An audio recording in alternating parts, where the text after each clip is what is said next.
Good morning everyone. आज हम पढ़ेंगे क्लास 6 का थर्ड चैप्टर शब्द विकास। हम जानते हैं कि भाषा की लघुतम इकाई वर्ण है।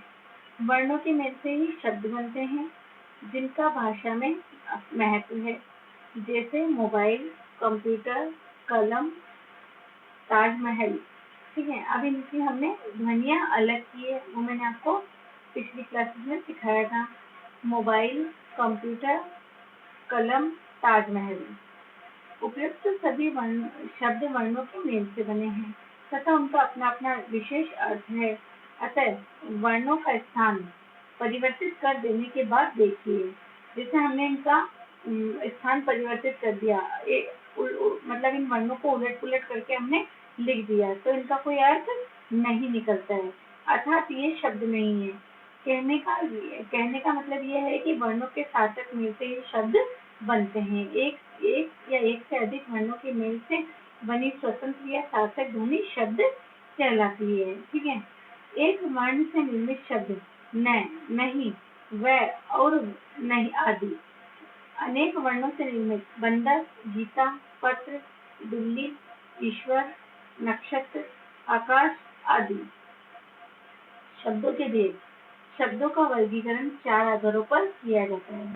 पहला है अर्थ के आधार पर, दूसरा है बनावट के आधार पर, तीसरा है उत्पत्ति के आधार पर शब्द भेद, चौथा है प्रयोग के आधार पर शब्द भेद।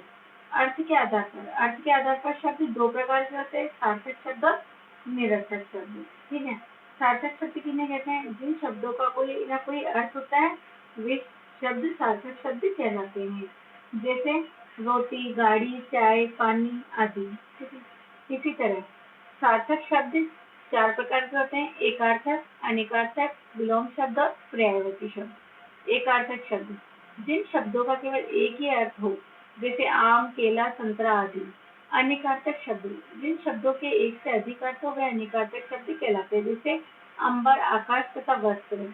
ठीक है, विलोम शब्द एक दूसरे के विपरीत अर्थ बताने वाले विलोम शब्द कहलाते हैं, जैसे गीला, सूखा। पर्यायवाची शब्द समान अर्थ बताने वाले शब्द पर्यायवाची शब्द कहलाते हैं। इन्हें समानार्थक शब्द भी कहते हैं, जैसे खग, पक्षी, विहग। निरर्थक शब्द जिन शब्दों का कोई अर्थ नहीं होता वे निरर्थक शब्द कहलाते हैं, जैसे गोटी, वाय, वानी, वाड़ी आदि। बनावट के आधार पर शब्द के भेद। बनावट के आधार पर शब्द के 3 भेद हैं, रूढ़, यौगिक शब्द और योगरूढ़ शब्द। अब रूढ़ शब्द किसे कहते हैं? जो शब्द किन्हीं अन्य शब्दों के योग से न बने हों और किसी विशेष अर्थ को प्रकट करते हो तथा शब्दों के खंड किए जाने पर जिनका कोई अर्थ न निकले वे रूढ़ शब्द कहलाते हैं, जैसे जल, कमल, है ना, फल, मत आदि। इनमें अगर हम फ अलग कर देंगे, ल अलग कर देंगे, या मैं अलग कर देंगे, त अलग कर देंगे, त, ल, मैं सबको अलग अलग कर देंगे तो इनका कोई अर्थ नहीं निकलेगा। ठीक है ना, तो रूढ़ शब्द वे होते हैं जिन्हें तोड़ने पर इनका कोई अर्थ नहीं निकलता है। अब यौगिक शब्द देखेंगे। जो शब्द दो या दो से अधिक शब्दों या शब्दांशों के मेल से बने हों तथा प्रत्येक शब्द का अपना अलग अर्थ हो वे यौगिक शब्द कहलाते हैं, जैसे हिमालय। तो हिम, धन, आलय। हिमालय को हमने तोड़ा, हिम, धन, आलय, तो हिम का अलग अर्थ है और आलय का अपना अलग अर्थ है। इसी तरह विद्या, धन, आलय, तो विद्या का अलग अर्थ है और आलय का अलग अर्थ है। सचिव, धन, आलय, संकल्प, समधन, कल्प। ठीक है ना, ये सभी शब्द दो दो शब्दों के मेल से बने हैं, इसलिए ये यौगिक शब्द हैं और जिन्हें हमने तोड़ा वे सार्थक शब्द है, जैसे हिम, धन, आलय, तो दोनों अलग अलग सार्थक शब्द हैं।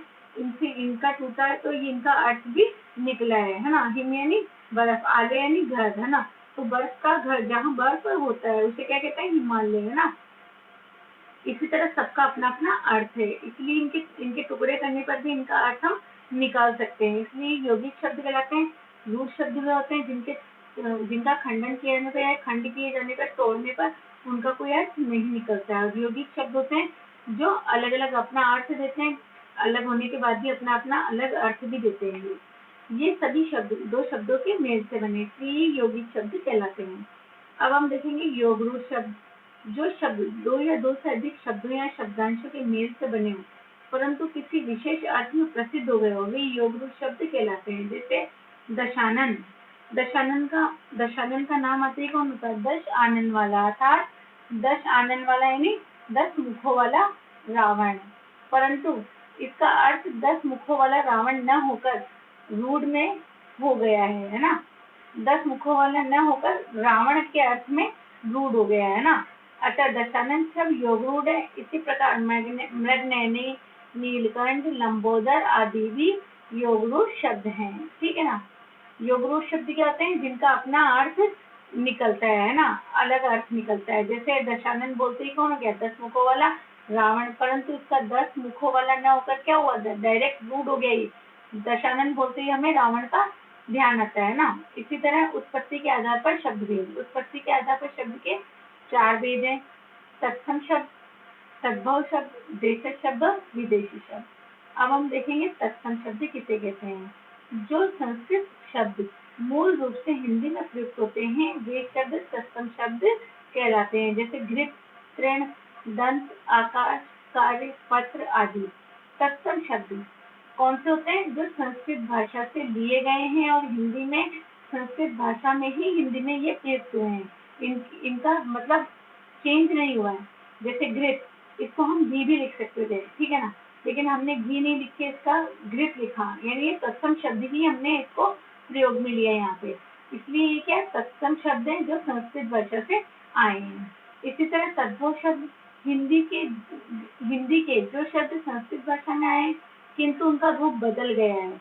जैसे घृत, घृत को हमने घी कह दिया, सर्प, सर्प को हमने सांप कह दिया, दंत, दंत को दांत, है ना, वायु, वायु को हवा, पंच को पांच, गौ को गाय, ठीक है ना। ये आए तो संस्कृत भाषा से हैं, लेकिन इनका रूप बदल कर आया है, इसलिए तद्भव कहलाते हैं। तत्सम भी होते हैं जो संस्कृत से जैसे संस्कृत भाषा में हिंदी में काम में लिए जाते हैं, और तद्भव जो हिंदी भाषा में अपना रूप बदल कर आते हैं। ठीक है, अब तत्सम शब्द और तद्भव शब्द देखेंगे। रात्रि तत्सम है, तद्भव है इसका रात, ग्राम गांव, दधि दही, स्वर्ण सोना, अश्रु आंसू, निंद्रा नींद, कोकिल कोयल, पत्र पत्ता, घृत घी, मुख मुंह, हस्त हाथ, आम्र आम, चंद्र चांद, शाक साग, ठीक है ना। अब देखेंगे देशज शब्द। जो शब्द क्षेत्रीय प्रभाव के कारण हिंदी में आवश्यकता अनुसार आ गए हैं वे देशज शब्द कहलाते हैं। जैसे लकड़ी, पगड़ी, थैला, पेट, खटखटाना आदि। विदेशी शब्द विदेशी लोगों के संपर्क में आने से उनकी भाषा से बहुत सारे शब्द हमारी भाषा में प्रयुक्त होने लगे हैं। ऐसे शब्द विदेशी या विदेशज शब्द कहलाते हैं। जैसे स्कूल, मास्टर, रिक्शा, पुलिस आदि। हमारी हिंदी भाषा में अंग्रेजी, फारसी, तुर्की, पुर्तगाली, फ्रांसीसी, चीनी, यूनानी और जापानी शब्दों की भी भरमार है। आइए कुछ विदेशी शब्दों को जानते हैं। जैसे अंग्रेजी भाषा से लिया गया शब्द है हमारा rail, platform, cycle, gas, school, doctor, telephone आदि। चीनी भाषा से लिए गए चाय, लीची आदि। अरबी फारसी भाषाओं से लिए गए शब्द आसमान, दुकान, नमक, नकल, गुलाब, अफसोस, आराम, सर्द आदि। फ्रांसीसी भाषा से लिए गए शब्द इंजीनियर, पुलिस, अंग्रेज, कारतूस आदि। तुर्की भाषा से लिए गए शब्द चाकू, कूली, चम्मच, गलीचा, कैंची आदि। इसी तरह प्रयोग के आधार पर शब्द भेद।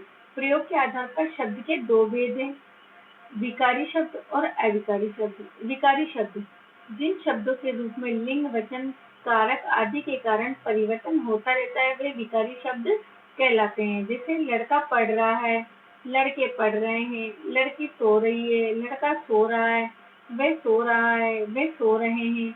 विकारी शब्द 4 प्रकार के होते हैं, संज्ञा, सर्वनाम, विशेषण और क्रिया। इनके विषय में अगले अध्यायों में सविस्तार पढ़ेंगे। अब अविकारी शब्द जिन शब्दों के रूप में लिंग, वचन, कारक आदि के कारण कोई भी परिवर्तन नहीं होता है वे अविकारी शब्द कहलाते हैं। जैसे यहाँ आओ, उसका साथ छोड़ दीजिए, ये जो ब्लू ब्लू हो रहे हैं ना बच्चों, वो जैसे यहाँ, इसमें साथ, नीचे और, वह, ये सब कौन से अविकारी शब्द हैं जिनका लिंग वचन कारक के अनुसार कोई परिवर्तन इनमें नहीं होता है। जैसे यहाँ आओ, कविता और सविता पढ़ रही है, उसका साथ छोड़ दीजिए, वाह क्या कमाल कर दिया। अविकारी शब्द भी 4 प्रकार के होते हैं: क्रिया विशेषण, संबंध बोधक, समुच्चय बोधक और विस्मयादि बोधक। अब हम मुख्य बिंदु दोहराएंगे। वर्णों का सार्थक समूह शब्द कहलाता है। अर्थ के आधार पर शब्द के 2 भेद होते हैं: सार्थक शब्द तथा निरर्थक शब्द। उत्पत्ति के आधार पर शब्द के 4 भेद होते हैं: तत्सम शब्द, तद्भव शब्द, देशज शब्द और विदेशी शब्द। बनावट या रचना। उत्पत्ति के आधार पर शब्द के 4 भेद होते हैं। बनावट के आधार पर शब्द के 3 भेद होते हैं: रूढ़, यौगिक शब्द और योगरूप शब्द। और प्रयोग के आधार पर शब्द के 2 भेद होते हैं: विकारी और अविकारी। ठीक है, अब हम देखेंगे इसके शब्द कहते हैं। उदाहरण दीजिए। तद्भव,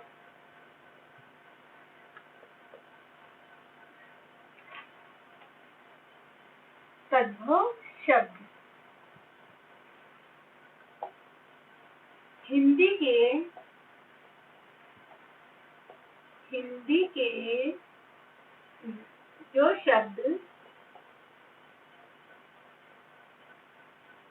संस्कृत भाषा से आए हैं, संस्कृत भाषा से आए हैं,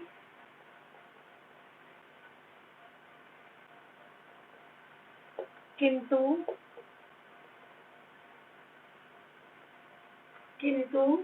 उनका रूप बदल गया है, उनका रूप बदल गया है,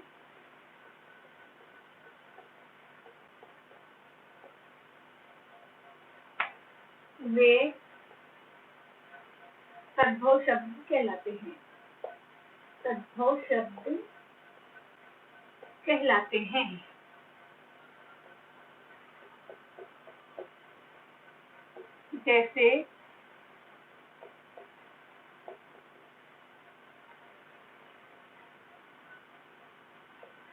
जैसे घृत का घी हो गया, सर्प का सांप आदि।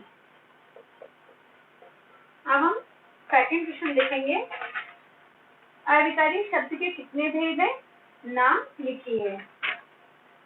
सेकंड का आंसर है अपना अविकारी शब्द के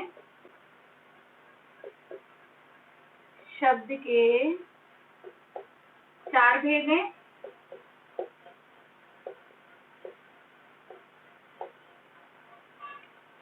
पहला संज्ञा,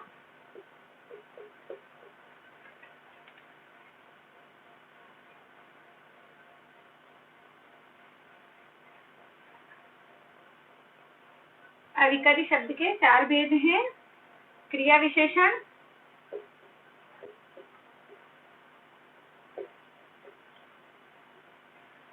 संबंध बोधक, समुच्चय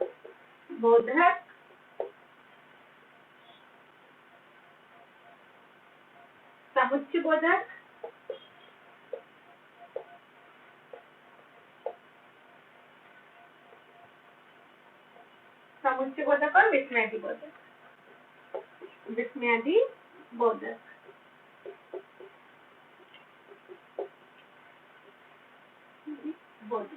ठीक है, ये आपका सेकंड क्वेश्चन कंप्लीट हो गया। अविकारी शब्द के 4 प्रकार के होते हैं: क्रिया विशेषण, संबंध बोधक, समुच्चय बोधक और विस्मयादि बोधक।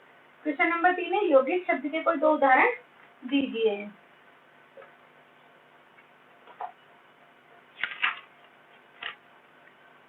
हिमधन, आलय, हिमालय,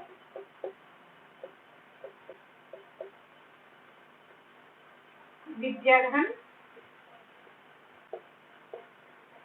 आलय, विद्यालय। ठीक है, यह हमारा क्वेश्चन आंसर पूरे कंप्लीट हो गए।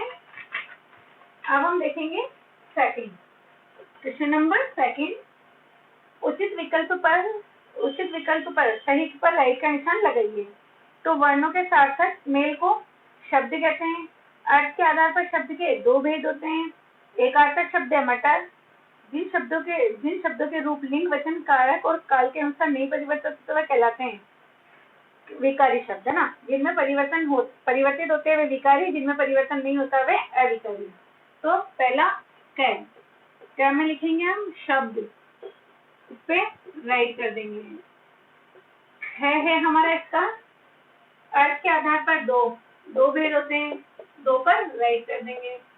तीसरे में मटर पर राइट कर देंगे। और चौथे में हमारे आएगा विकारी शब्द,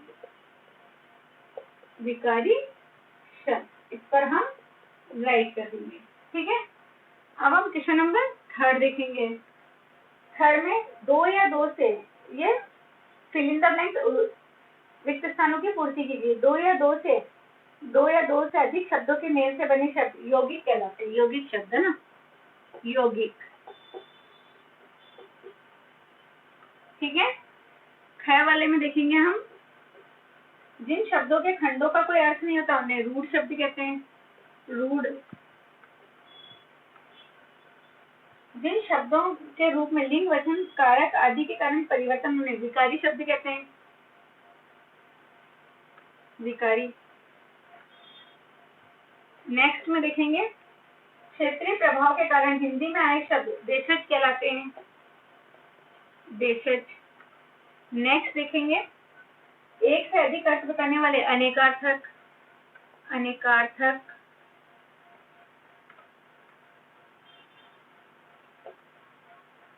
संस्कृत भाषा के वे शब्द तत्सम जो ज्यों के त्यों काम में आते हैं हिंदी में। ठीक है। अब हम क्वेश्चन नंबर फोर्थ के आंसर देखेंगे। थर्ड तक कंप्लीट हो गया अपने। अब सार्थक शब्द लिखेंगे कलम दवात। ठीक है ना, ये क का आंसर है। अब ख का देखेंगे निरर्थक लकम तवाद। ठीक है। योग रूट नेक्स्ट देखेंगे योग रूट शब्द दशानन गजानन। ठीक है। नेक्स्ट देखेंगे यौगिक शब्द विद्यालय हिमालय। नेक्स्ट देखेंगे हम तद्भव शब्द दही दूध। नेक्स्ट देखेंगे तत्सम शब्द दुग्ध और घृत। ठीक है। ये हमारा क्वेश्चन नंबर 4 कंप्लीट हो गया। अब हम देखेंगे क्वेश्चन नंबर 5। यहाँ तक आप सब बुक में फिल कर लीजिए, नोटबुक में भी करना है।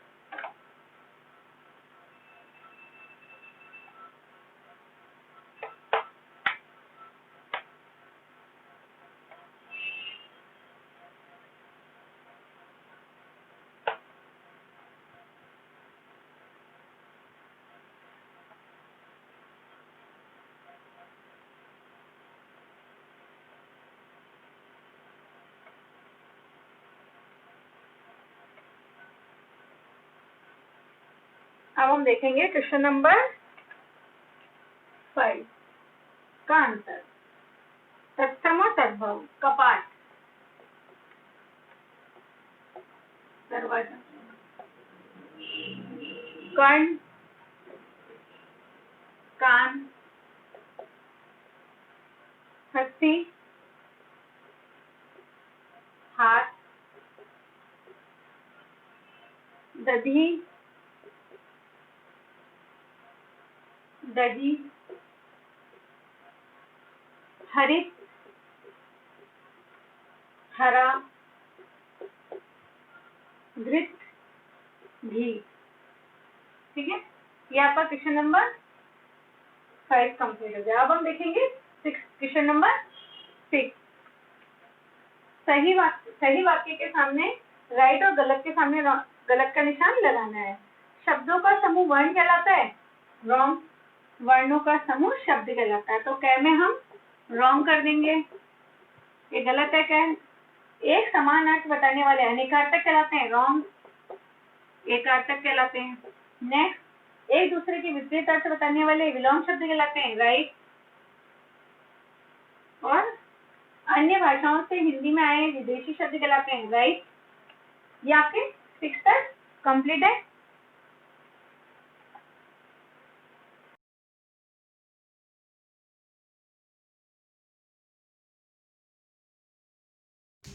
लड़का। अब हम देखेंगे यौगिक शब्द। ये थे रूढ़ शब्द, अब देखेंगे यौगिक शब्द। यौगिक शब्द में आएगा अपना राजपुरुष, राजपुरुष, शक्तिशाली, शक्तिशाली, विद्यालय,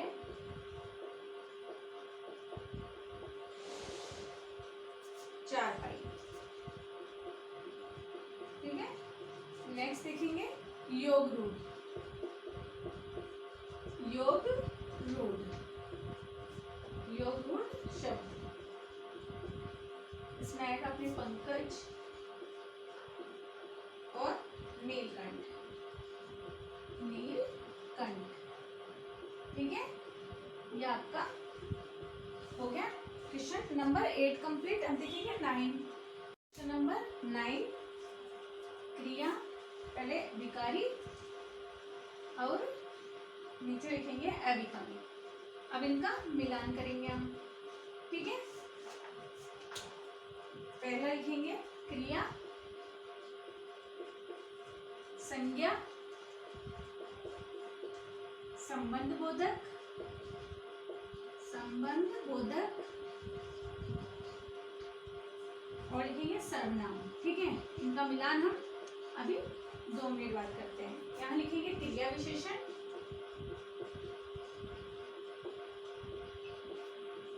क्रिया विशेषण, विशेषण, समुच्चय बोधक, समुच्चय बोधक, और विस्मयादि बोधक, विस्मयादि बोधक। अब इनका हम मिलान करेंगे। ठीक है, पहला क्रिया विशेषण, विकारी, संज्ञा, ठीक है, संबंध बोधक अविकारी और सर्वनाम विकारी। फिर क्रिया विशेषण, अविकारी, विशेषण, विकारी, समुच्चय बोधक और विस्मयादि बोधक। यह आपका पूरा चैप्टर कंप्लीट हो गया। ठीक है, अब इसके क्वेश्चन आंसर बुक में और नोटबुक में दोनों में फिल करने। Thank you.